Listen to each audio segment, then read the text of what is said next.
Assalamualaikum warahmatullahi wabarakatuh. Kami dari kelompok saya sendiri Agus Yono dan Fahmi Damara Bariski Rodia akan mempresentasikan dasar-dasar struktur organisasi. Yang pertama pengertian organisasi, yang kedua ciri-ciri organisasi, yang ketiga struktur organisasi, yang keempat dasar-dasar struktur organisasi. Pengertian organisasi. Organisasi berasal dari kata organon dalam bahasa Yunani yang berarti alat.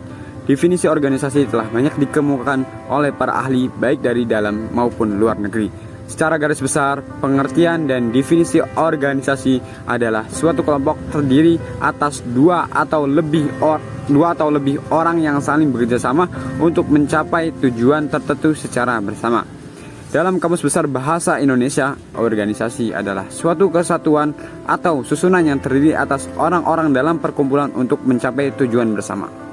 Menurut Profesor Dr. Sondang Siagian, organisasi adalah suatu bentuk persekutuan antara dua orang atau lebih yang bekerja sama serta secara formal terikat dalam rangka pencapaian tujuan yang telah ditentukan, dan dalam ikatan itu terdapat seorang atau sekelompok orang yang disebut bawahan. Menurut Caster One Bernard dalam bukunya yang berjudul The Executive Function, Bernard berpendapat bahwa organisasi adalah merupakan suatu sistem aktivitas kerjasama yang dilakukan oleh dua orang atau lebih. Menurut Stoner mengatakan bahwa organisasi adalah suatu pola hubungan yang melalui mana orang-orang di bawah pengarahan atasan mengejar tujuan bersama. Ciri-ciri organisasi. Yang pertama, sekumpulan orang.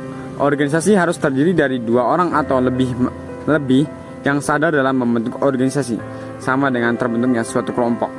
Yang kedua, memiliki tujuan bersama.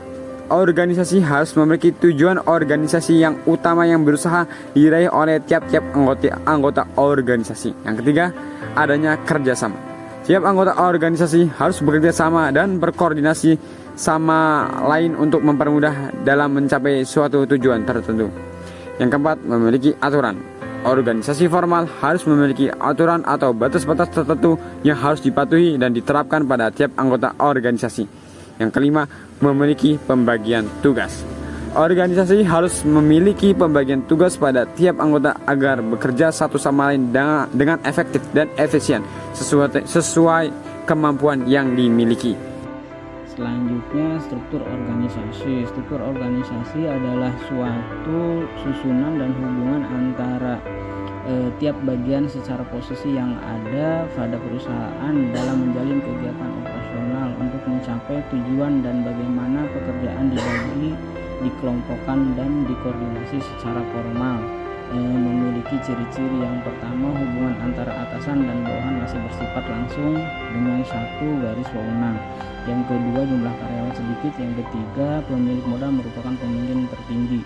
Yang keempat, belum terdapat spesialisasi. Yang kelima, masing-masing kepala unit mempunyai wewenang dan tanggung jawab penuh atas segala bidang pekerjaan. Nomor 6, struktur organisasi sederhana dan stabil. Nomor 7, organisasi tipe garis.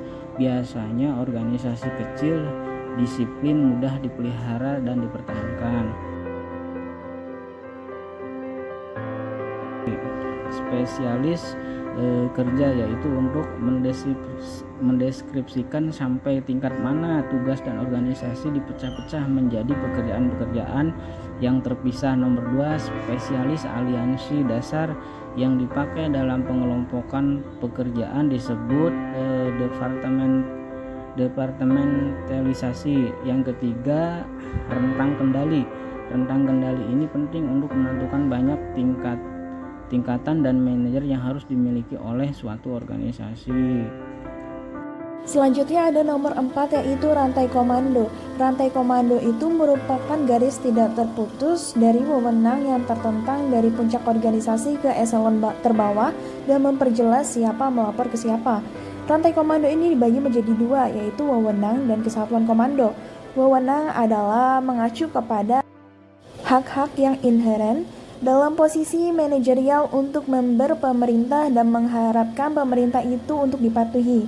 Kemudian yang kedua adalah kesatuan komando, yaitu seorang bawahan hanya mempunyai satu atasan kepada siapa ia bertanggung jawab secara langsung. Kemudian nomor 5 ada sentralisasi dan desentralisasi. Istilah sentralisasi mengacu sampai tingkat mana pengambilan keputusan dipusatkan pada suatu titik tunggal dalam organisasi. Sedangkan desentralisasi yaitu keleluasaan keputusan dialihkan ke bawah, ke karyawan yang tingkatannya lebih rendah. Selanjutnya nomor 6 adalah formalisasi. Formalisasi mengacu pada suatu tingkat yang terhadapnya pekerjaan dalam organisasi itu dilakukan. Jika suatu pekerjaan sangat diformalkan, maka pelaksanaan pekerjaan itu mempunyai kuantitas keleluasaan yang minimum mengenai apa yang harus dikerjakan, kapan harus dikerjakan, dan bagaimana seharusnya ia mengerjakan. Mungkin itu saja yang dapat kami sampaikan, kurang lebihnya kami mohon maaf. Kami pamit undur diri. Wassalamualaikum warahmatullahi wabarakatuh.